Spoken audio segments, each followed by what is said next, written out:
यहाँ से मैं कहता हूँ भाई 5 लाख लोग मुल्तान से अगर गुजरते हैं, बड़ी जरूरत के साथ ये जुमला कह रहा हूँ, 5 लाख लोग अगर मुल्तान से गुजरते हैं तो 4,99,999 लोग मुझे गालियां देते होंगे, तो मुझे इससे क्या फर्क पड़ना है?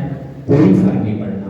अपना किरदार इतना मजबूत और सख्त इतना वसी रखो कि लोग तुमसे ताल्लुक रखने में फख्र महसूस करें। मैं शायरी पेश करता हूँ जो यहाँ बैठे हैं, आपने हौसला नहीं हारना।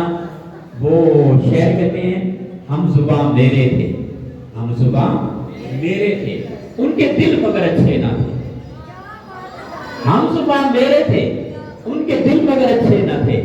मंजिलें अच्छी थी, मेरे हम सफर अच्छे ना थे।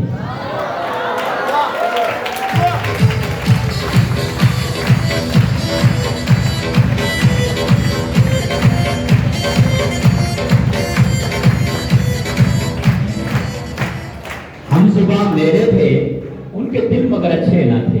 मंजिलें अच्छी थी, मेरे हम सफर अच्छे ना थे। जो खबर पहुंची यहां तक, जो खबर पहुंची वहां तक, असल सूरत में न थी खबर अच्छी, मगर अहले खबर अच्छे ना थे।